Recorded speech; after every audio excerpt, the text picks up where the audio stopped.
This episode is brought to you by StoryWorth. Give your dad or your husband or son-in-law the most meaningful gift this Father's Day with StoryWorth. Get started right away with no shipping required by going to storyworth.com/gems. And there you'll get $10 off your first purchase. That's storyworth.com/gems.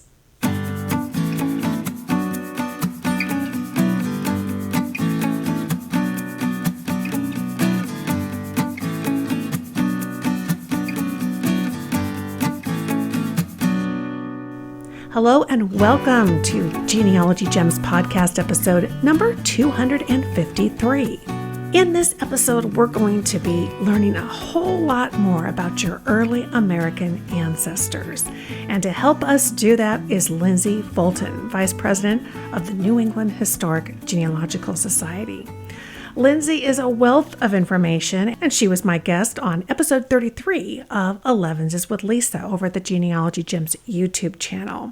So today we're bringing that audio to you for another look at the history of America at that time, things to keep in mind as you're researching your ancestors, and the wide range of resources that are available. She'll be focusing on the AmericanAncestors.org website, which is the website for the New England Historical Genealogical Society, as well as other resources. So you're going to get a wonderful overview on how to get started, what to look for, how to interpret the records, and most importantly, find out more about your family history. So without further ado, let's talk early American ancestors with Lindsay Fulton.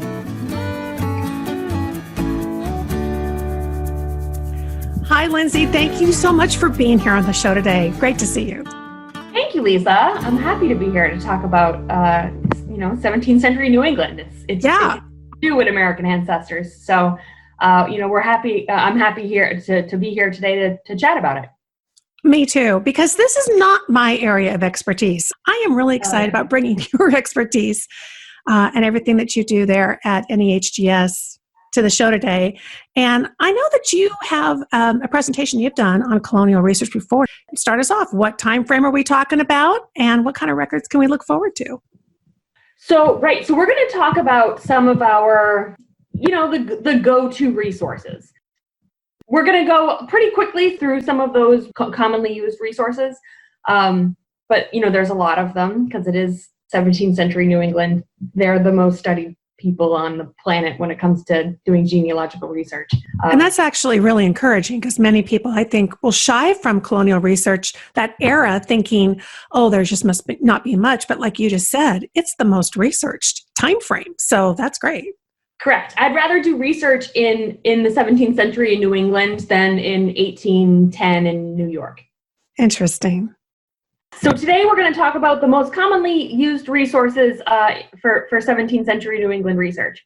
Like I said before, there's a whole lot of them that are available, that have been published, that are available on multiple websites. There are many of these resources that are available at AmericanAncestors.org, which is the website of the New England Historic Genealogical Society.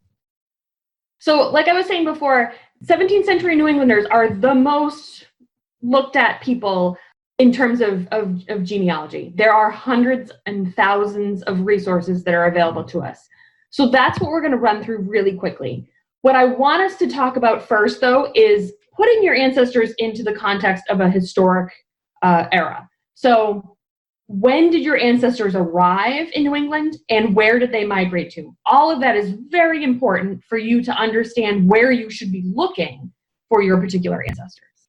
So this is a map. This comes from a book that I'm going to talk about in 2 seconds.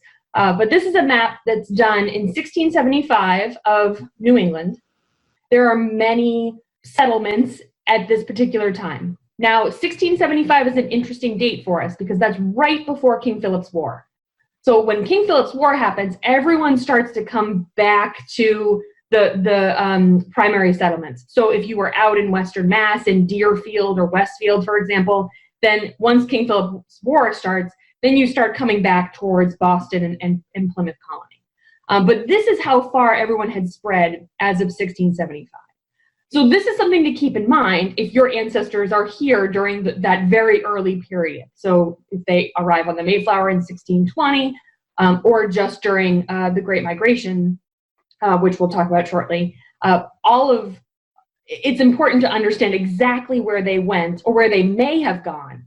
And then, so this map here can help you with, where someone may have come to. Now, when I say Great Migration, this is something we're going to talk about over and over again throughout today's presentation. What I mean is folks who are arriving in New England between 1620 and 1640. They're arriving mainly, the peak of this period is from 1633 to 1640, or actually 1638. Once the Civil War starts in England, a lot of folks will go back to England, or they won't keep coming to New England. But we see a huge amount of people that are arriving in New England during this particular very short period of time. So the book that I was showing, so that example, that map that I was giving you, that's from the Expansion of New England. And the Expansion of New England is actually a really old book. I mean, it was published in 1909 originally, but it's still relevant. All of the information in there is still relevant. There's 30 or 40 maps that are included. It's not just helping us with New England, but it's also helping us with those folks who migrate out to the Western states or Midwestern states. I use this book all the time when I'm working in Ohio or Indiana, Wisconsin, Michigan. What the author has done is she's created a map that you can look at. So say you're looking in Ohio, and you know that your people came from New England. The map of Ohio will give you shaded areas that will tell you where in New England those settlers came from. So if you're thinking, they're all around Dayton, Ohio, where are all these people coming from? Because again, everyone's going to chain migrate together. You don't just come on your own. You're probably going to come with your neighbors and your family members. So the map will tell you, I'm making this up, but if you're from Dayton, Ohio, you probably came from Connecticut originally. So then when you're trying to make that leap back, you have a little bit more information and you're not just kind of grasping at straws. The Expansion of New England also includes, it was a master's thesis, so it also includes socio and economic conversations as well as religious conversations. So there's a lot of information in this book. So even though it's an older book, I still recommend it. We're going to talk about a few resources, and again, we want to think about geography. That's really so important when we're trying to think about, to really start listing out all of the resources that we're going to look at. So you need to know where you're researching. One of the books that we use daily at American Ancestors is this Genealogist Handbook for New England Research. It's currently in its 5th edition, and it's a very detailed walkthrough of each of the states. This is the first page for Maine. We have information about the county, what's the phone number, what's the URL for the town clerk, when are their hours, if you need to fax them, can you do that? All that information is included there. But then on the right side, this is something that I use on a daily basis, is information about the town, when it was incorporated, the county that it currently is in, and then this is the key information, is any parent town or any daughter town. So a lot of times in New England, towns are born out of each other because they'll start as a big, huge town and then they'll start getting divvied up. Records don't really move around to that new town. So it might be with the older town. So if you're some of the most recent immigrants to New England, it might be in some of those earlier town records. So you need to be really cognizant of what the geography looks like and the historiography of that particular area. And of course, I always like to say that there's a lot of maps. And so there's 50 or so maps that are included in this. And it can really help you to understand where those county lines are, where those county boundaries are. Because again, just because your ancestor lives in a particular place doesn't mean that they're not getting married over a county border. So, you want to make sure that you're thinking about all of the different record groups that could exist for your particular ancestor. Well, that's just invaluable, isn't it? Just knowing that history. That's all about where the records end up. Yes. Save a lot of headache.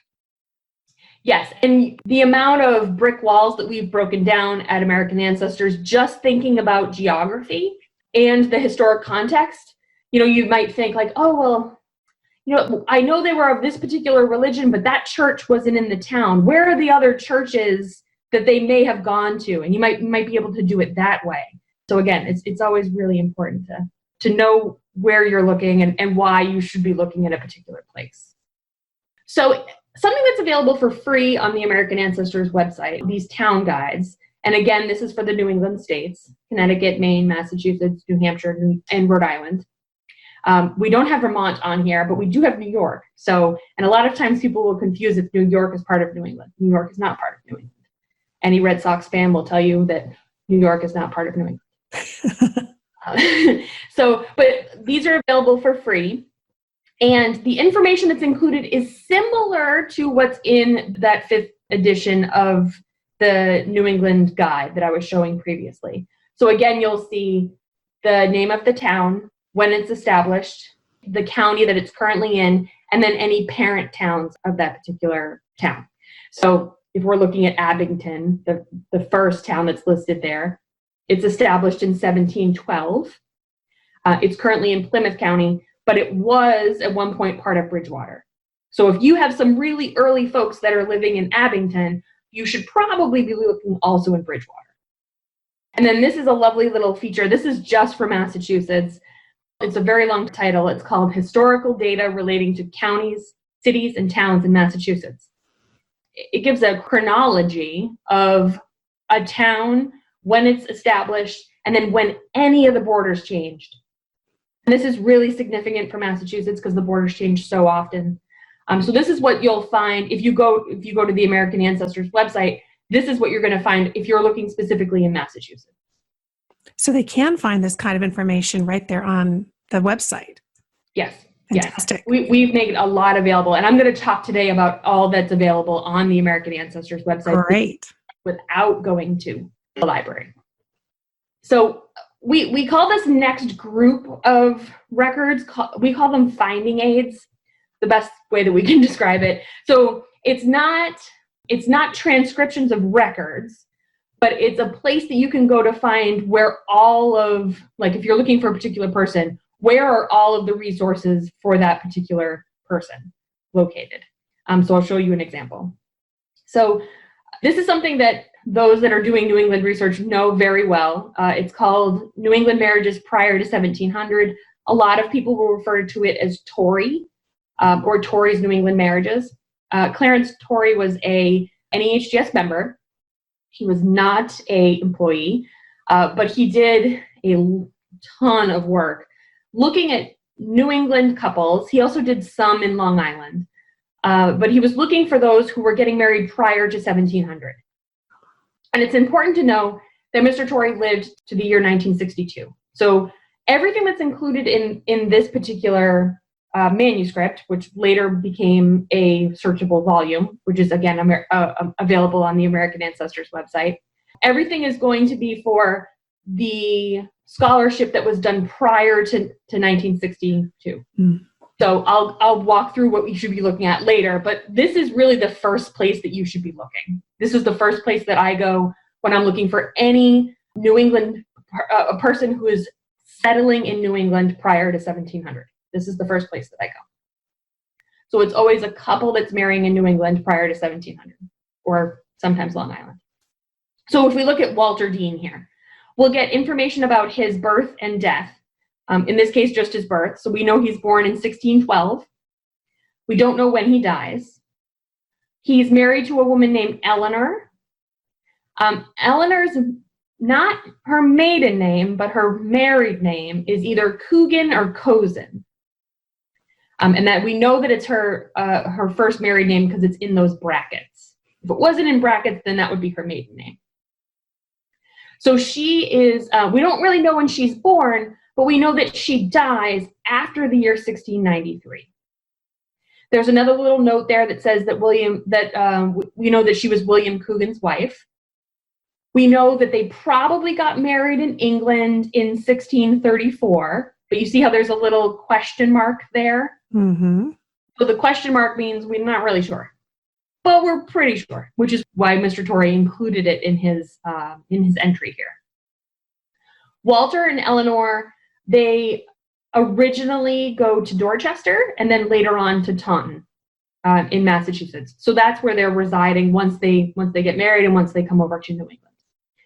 And then you'll see afterwards all of these, what seems to be fairly random explanations of, well, it says strong, and then there's a semicolon, Snow Estes, 1:387.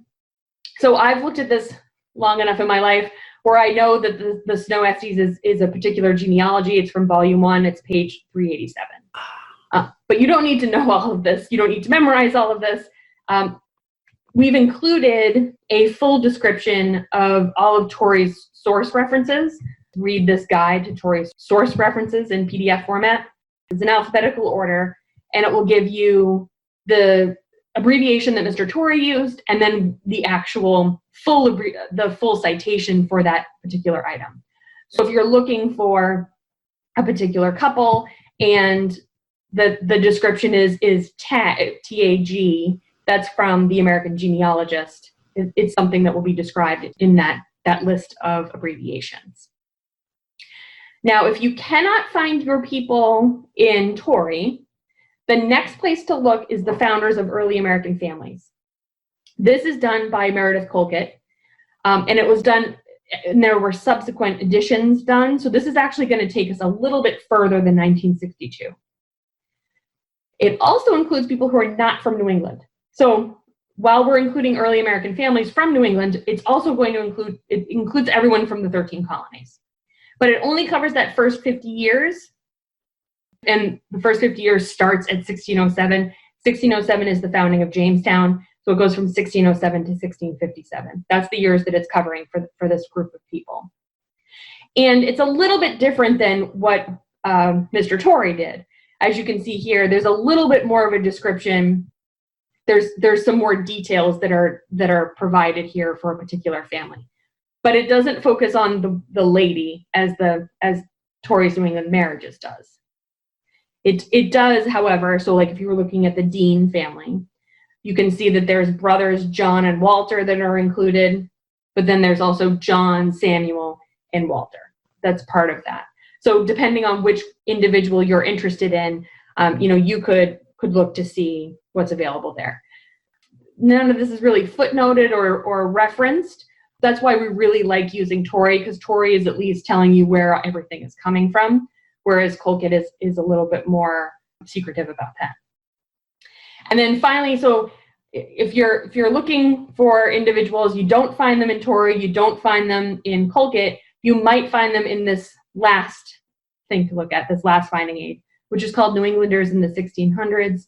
It's also referred to sometimes as Hollick, because it's written by Martin Hollick. This is going to cover all of the research that's been published from 1980 to 2010, which when I first started, I thought this was very recent, but now it's 10 years old, but it's the best we've got for right now. I believe that we are actually working on an update to this. I imagine this is a lot like people who work in foreign language, like church records, and they're in German, and you look at it at first and you get kind of intimidated and you think, I don't understand what this is meaning, but am I correct that after you start working with this kind of material for a while, pretty quick, you pick up on what they're referring to and who the main authors are and what these little footnotes are for? Yeah. You learn the main players. So there's kind of like a system that you go through. So someone will ask you a question, and almost the first place that I go to is Tori. That's the first place that I'll look, just so because it gives me an idea of what's already been done. Right. Big thing about 17th century research is that, like I said at the beginning, the most studied people on the planet. So don't reinvent the wheel. Don't drive yourself crazy trying to find all of this information on your own. You have to stand on the shoulders of those that have come before you. So there have been all these people that have done all this research before. Please look at it first. Now, always look at it with a little bit of hesitation, because there's always possibilities that mistakes were made. But at least take a peek at what's already been done first. So I think that's so important, and I hope everybody really keeps that in mind and realizes that they will become comfortable and familiar with this. It takes a little bit of time, but that's a great point. Yes, exactly. So New Englanders in the 1600s is done fairly kind of like, it's a combination of Tory and of Colquitt. It's only going to list the male head of house and just give information on the male. But you'll see also that there's just some quick references that are given. So like, for example, this one for Richard Card. He dies Jamestown, Rhode Island before 1 July 1674. The reference is in TAG, which is the American Genealogist, volume 58, page 40 through 42. Now, again, you don't have to remember what all of these abbreviations mean. There is, at the beginning of this book, there is a key that you can look at to find out where all of the original sources are. Perfect. So now we're going to move on to study projects. Study projects are like, it's what everyone likes to do with our New England folks. Again, because there's so much material out there, it's a nice way of us being a little bit more concise with all of the resources that are available and kind of putting it all in one place. Because, we don't want to look all over the place for particular individuals. You may have heard of this. This is kind of our flagship study project. It was started in 1988. It was done by, it's still being done by Robert Charles Anderson. And what he's doing is he's looking at the genealogical and biographical information of those individuals that come to New England between 1620 and 1640. He's done 14 published volumes for these particular individuals. He runs tours and education programs, but we've also made this a searchable online database at American Ancestors. Some of the volumes that he's done, they've been broken up. And what's interesting, so the Great Migration Begins was what he first started with. He was covering 1620 to 1633. That was in 3 volumes. 3 volumes covers 13 years. Then we did 1634 to 1635. That's 7 volumes. So 7 volumes covers just 1 year. Well, 2 years. 2 years in 7 volumes. So that shows how many people arrived during those particular years. We saw earlier that spike, and then there was a plateau back to 1640. So this 1634 is when we start to see that spike. So there's a lot of people that are included in that. Oh, yeah. And then when we're getting all the way to 1640, we're going to look at the Great Migration Directory. So I'll just show you a little bit of an example of what's included in these records. So Robert Charles Anderson has 3 things that he's looking for if someone's going to be included. Someone gets included if they appear in a record before 1640. So if we find them in New England between 1620 and 1640, they're in. They get included in the study project. If there's a direct or indirect implication of arrival, what do we mean by that? If someone's made a freeman in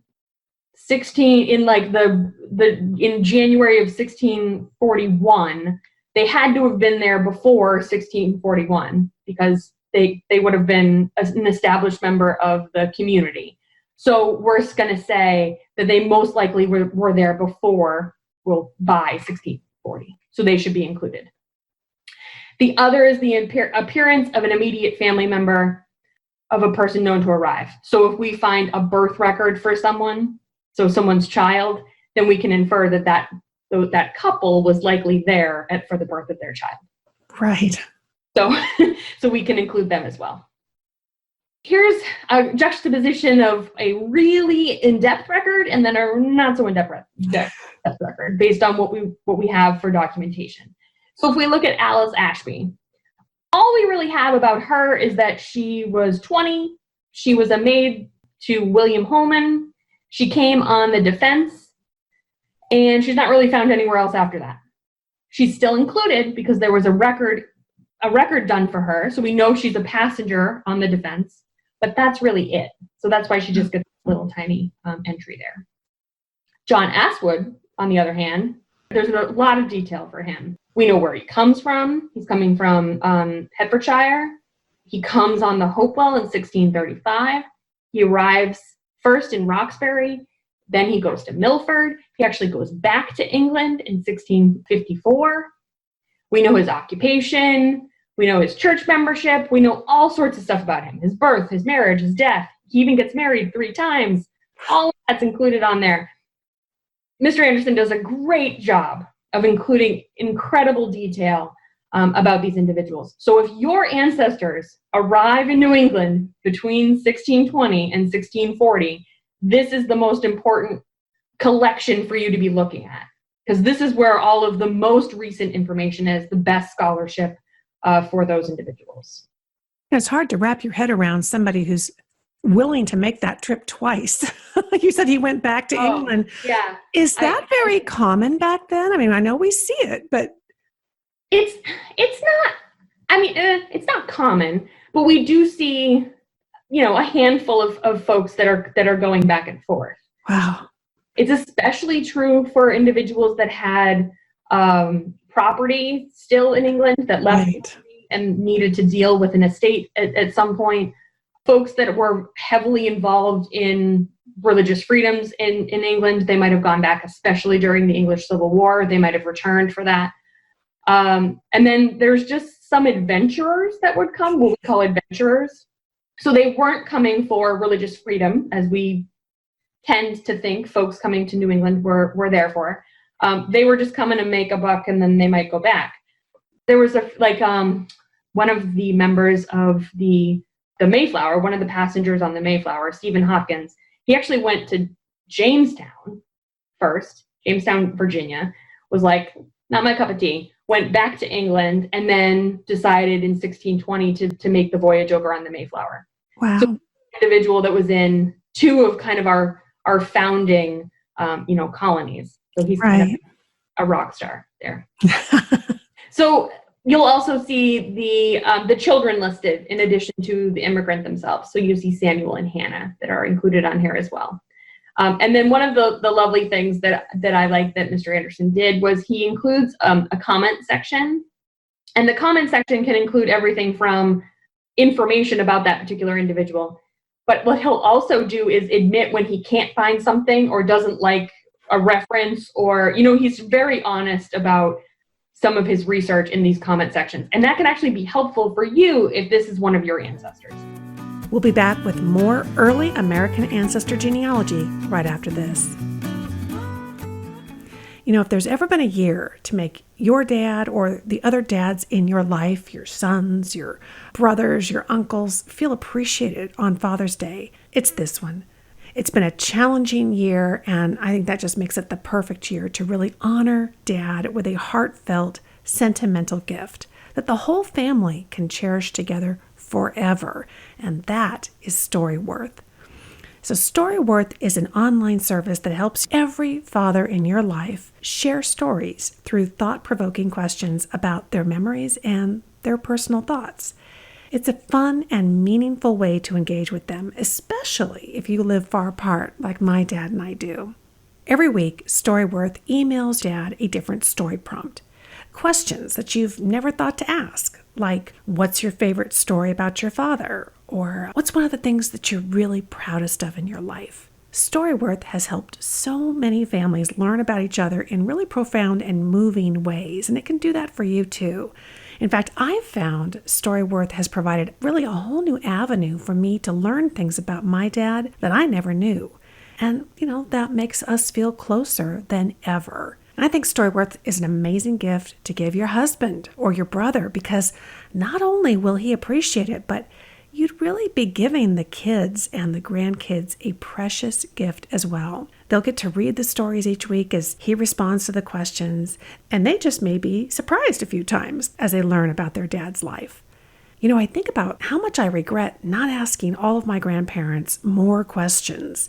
Well, this is your chance to make sure that there are no regrets for your kids and your grandkids. Then after 1 year, StoryWorth will compile all of Dad's stories, including photographs, which you can add too from your own family history photo collection. And it comes together in this beautiful keepsake book that's shipped to them for free.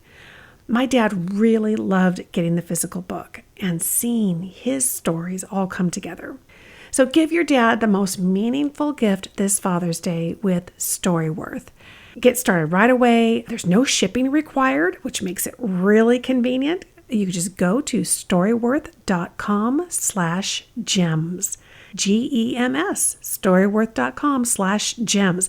That's going to get you $10 off your first purchase. Storyworth.com/gems for $10 off. Now back to early American ancestors with Lindsay Fulton. The second study project we're going to talk about is early New England families. And this is just an extension of what's done with the Great Migration Project. It starts in 1641 and it comes to 1700. And what Alicia Crane Williams is doing, she's starting in 1641. She's using Torrey's New England marriages as a guide, and she's going through systematically and then including sketches for those individuals. And they look just like, very similar to what's included in Great Migration.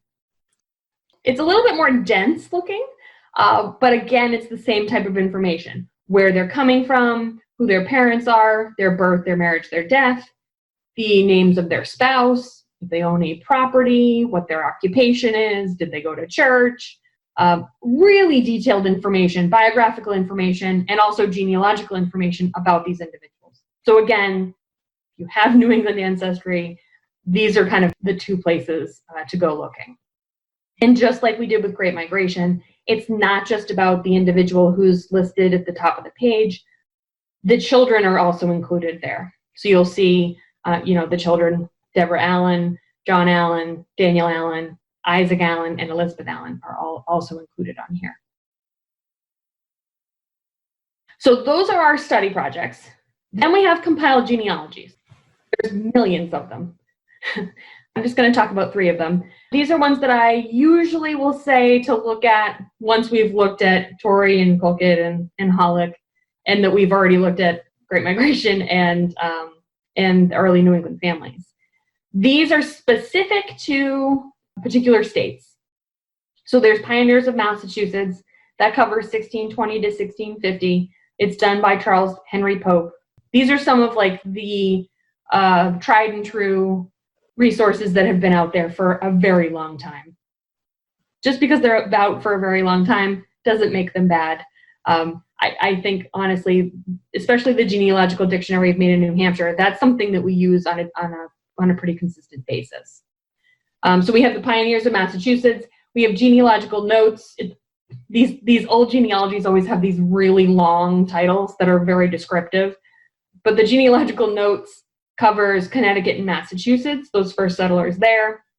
And then the Genealogical Dictionary of Maine and New Hampshire covers Maine and New Hampshire. Again, these look like publications. Are they also available on the website? These are publications. They're not all available on the website. Those 3 are available only in book form. Got it. But it's something that is referred to in Torrey. So if you want to know if your ancestors are included in one of those things, if you find them in Torrey, they're most likely going to be referenced as being in one of those 3 publications. Just to kind of show you an example, this is from the Genealogical Dictionary of Maine and New Hampshire. This is for the Dearborn family. The first Dearborn to come was Godfrey Dearborn. There's all that information that's included about him, and then also his children. It's taking his children and then bringing them forward.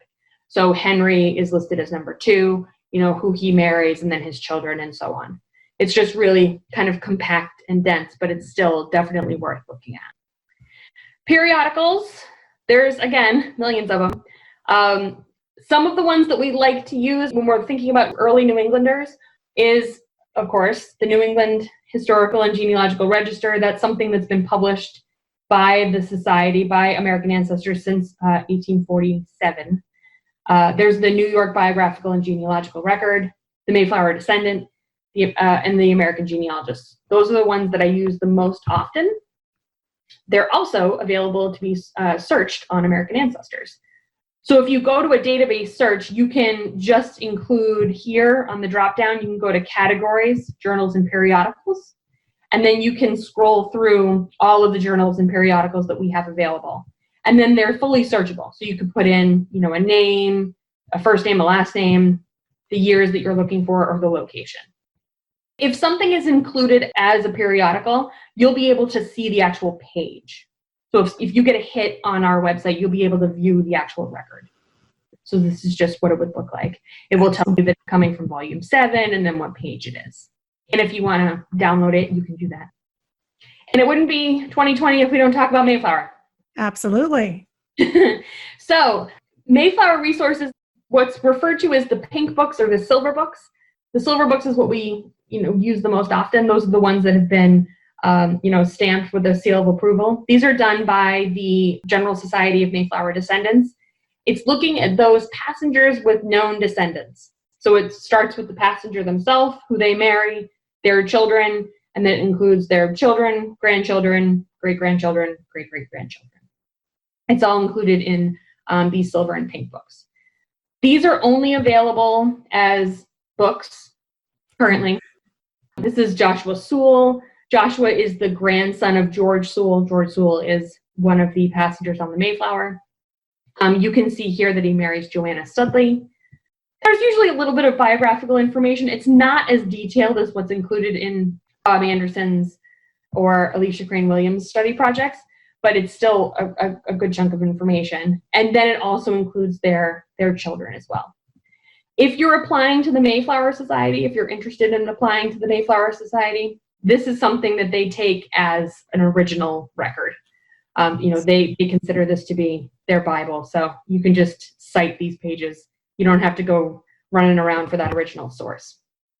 We do have available on American Ancestors that last generation that's fully searchable. So if you're trying to find if someone is connected to a Mayflower passenger, you can search our databases for that. Everything's been indexed for that 5th generation, both their spouses and their children. I would recommend going to our website and then searching by database name, and I usually just put in Mayflower, and then it will bring up all of the Mayflower databases that we have. We have many of them. And if you search this Mayflower family's 5th generation, we'll bring you to a search page. You can search again by first name, last name, years. If you know the specific volume you want to look at, you can do that. Once you do a search, it will bring up all of the possible records that are available. So if we looked for Nathan Snow is actually a descendant of 2 Mayflower passengers.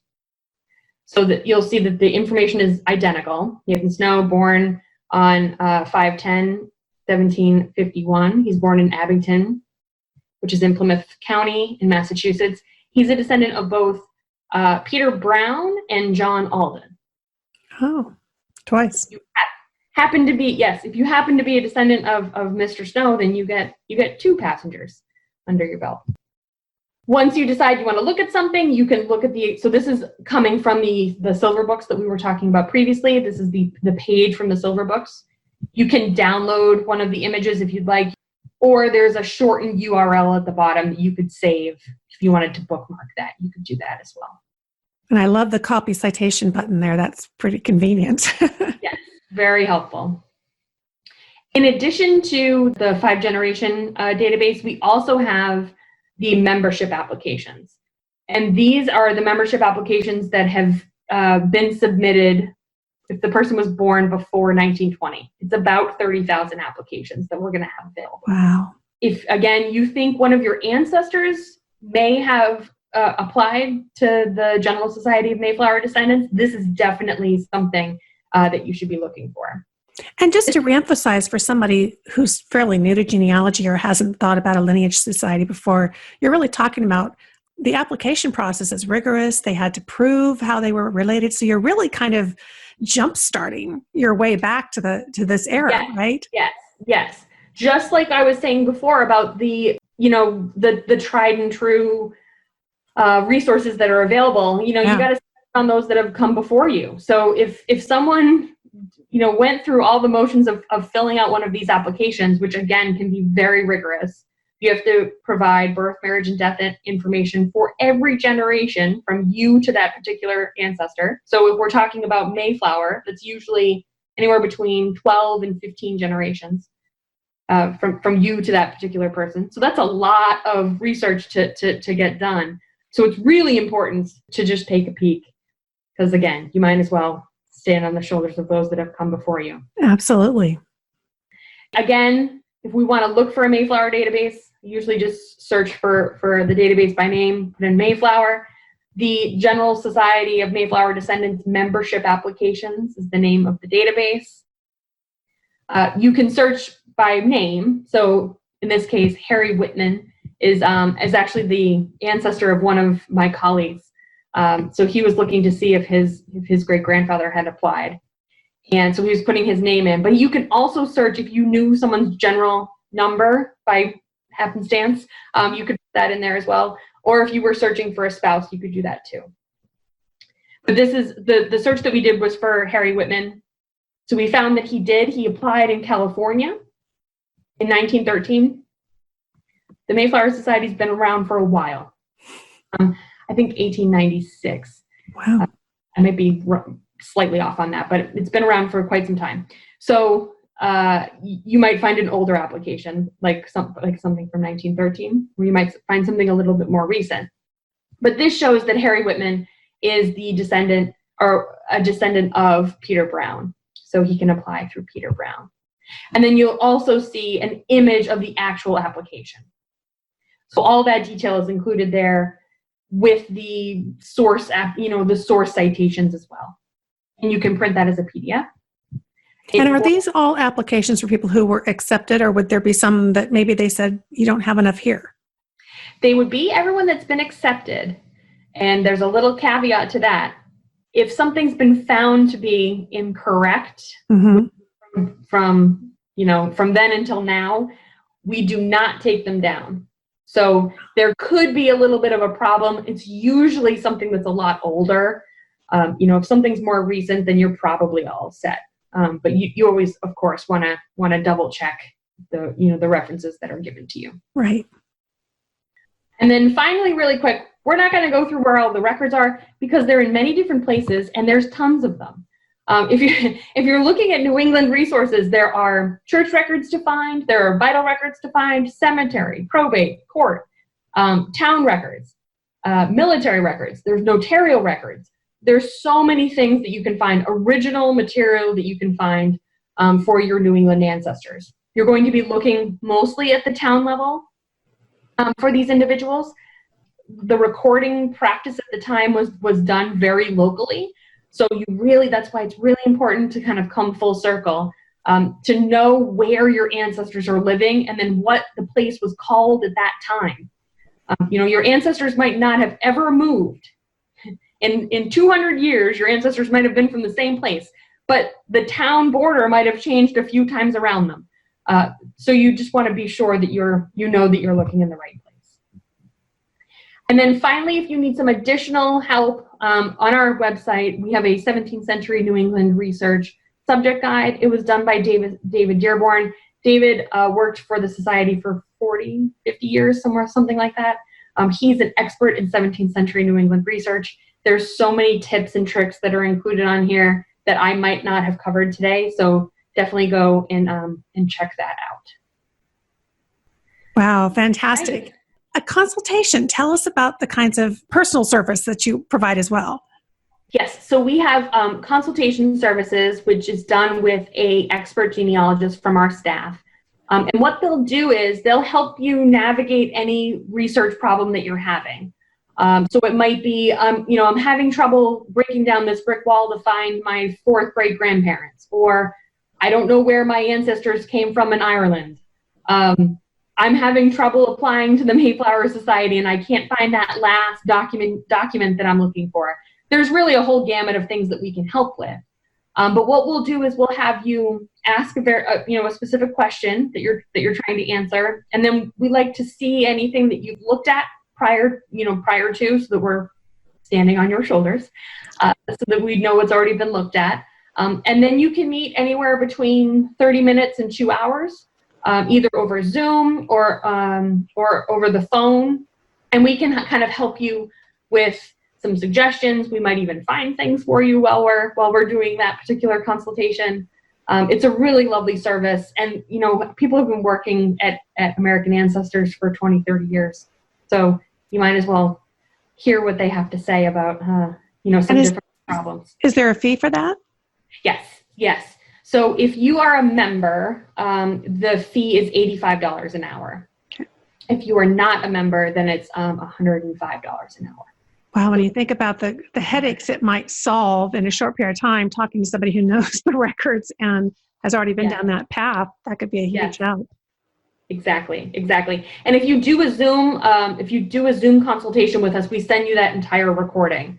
So you can so if something happens too fast, or you want to see what a person was doing on a particular website, you can definitely go back and review that again. Wow. A ton of great tools. I love the fact that you emphasized the compiled histories, the periodical study.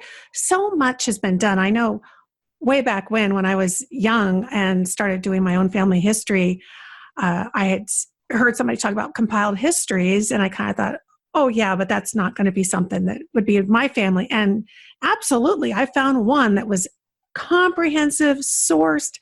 Oh my gosh, it was just so well done for one particular line. So it's a wonderful jumping off place. And of course, definitely. AmericanAncestors.org. Tell us, I know that you have a membership, so there's tons that they can do for free. And then there's also a subscription? There's also subscription, yes. So to get all of the full benefits, so all of the database searching capabilities, the ability to, we do 25 free photocopies of material that's in our library every year for our members. So if you can't get to Newbury Street in Boston, then that's something that we can help you out with. You'll get the opportunity to ask a genealogist any questions. You'll have access to our chat service, education programs, a whole litany of things that will be available to you if you became a full member. The full member price is $89.95 for the year, but we usually run a special during Black Friday. I was guessing. I know there was last year. So, keep an eye on AmericanAncestors.org then. And Lindsay, thank you so much for coming on the show and giving us that kickstart to get going on some much earlier ancestors. It looks like there's a lot of exciting things to discover. Yes, don't be afraid. Just because it's really old doesn't mean that it's not findable. Again, those early New England folks, there's a lot of material about them available. Fantastic. Thank you. Of course. Thank you.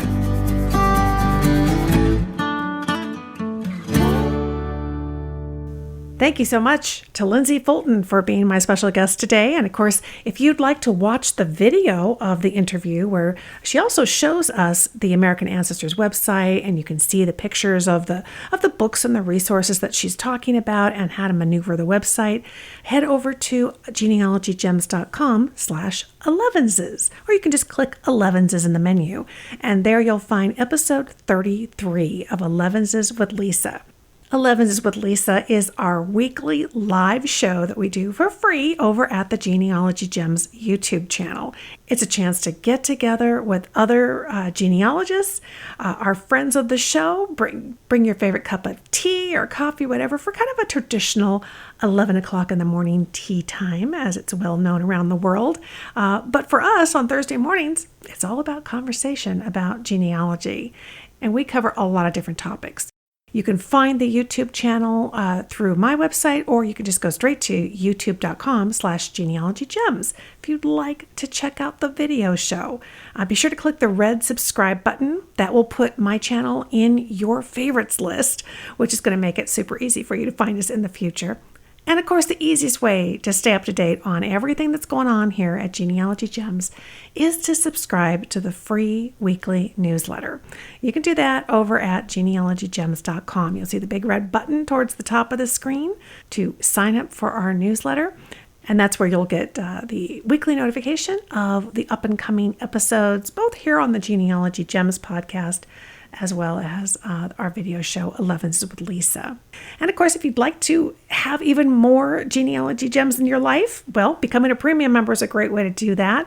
You'll find a button there on the homepage as well that tells you more about how to become a member. We hope you'll join us. It's been wonderful meeting up with you here. We'll see you over at 11s with Lisa, and we'll see you next month here at the Genealogy Gems podcast. Thanks so much for listening, my friend. I'll talk to you soon.